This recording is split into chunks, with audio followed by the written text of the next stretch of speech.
Salut, c'est Trado. Voilà ma vidéo de mise à jour pour l'indice parisien.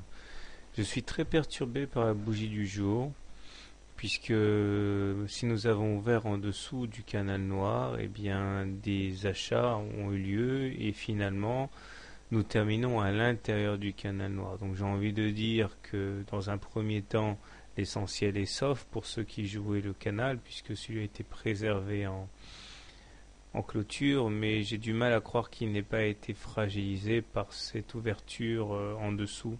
Donc je vais prendre le parti de l'éliminer parce que je crois qu'il ne servira plus à grand chose lors de la prochaine attaque. Vu que partant du principe qu'il a été battu en brèche une fois, il pourrait difficilement, à mon avis, rallier les consensus aussi une deuxième fois. Donc nous nous retrouvons finalement avec toujours cette fourchette d'Andrews bleue qui hésite à aller toucher, enfin les cours hésitent à aller chercher la médiane. On était encore une fois pas très très loin, il faudrait aller chercher les 3850 pour rallier l'objectif.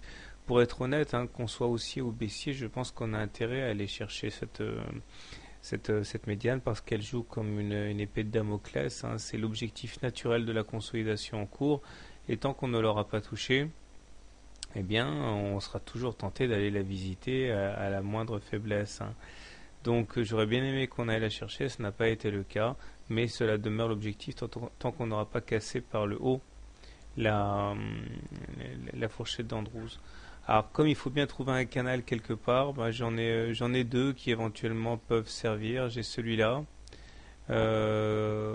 qui est un canal plutôt large et qui pourrait effectivement servir de guide pour les semaines à venir. Bon, on voit que ça inviterait les cours à aller chercher les 3660. Bon, pourquoi pas si on s'installe dans une tendance baissière.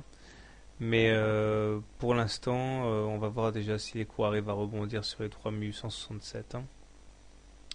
Nous avons des indicateurs techniques qui n'ont absolument pas réagi à la séance du jour, puisque le MACD continue à perdre du terrain. Il est en territoire négatif et sous son signal. Le stochastique demeure toujours ancré sur des niveaux très bas en zone de survente. Et le momentum, même s'il redresse sa course, est négatif. Donc j'aurais tendance à dire que c'est le statu quo, tout simplement, et qu'il ne faut pas se laisser leurrer par la séance du jour.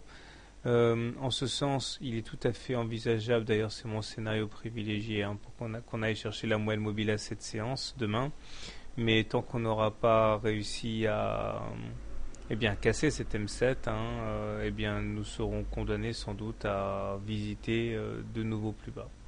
À suivre donc. Alors si vous êtes haussier sur le CAC, eh bien, première solution, vous achetez sur le niveau actuel en partant du principe que la réintégration du canal noir est en fait un faux signal, un signal haussier suite à un faux signal baissier qu'on a eu en ouverture de séance.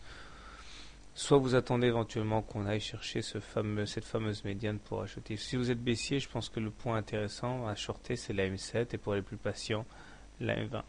Quant à moi, eh bien, puisqu'on est en dessous d'une M20 décroissante, je considère toujours qu'on est en tendance baissière, mais il y a de la place pour un rebond technique. Mes priorités quand même aux short, aux ventes à découvert, sur rebond. Voilà, bonne journée, bon trade, et à demain.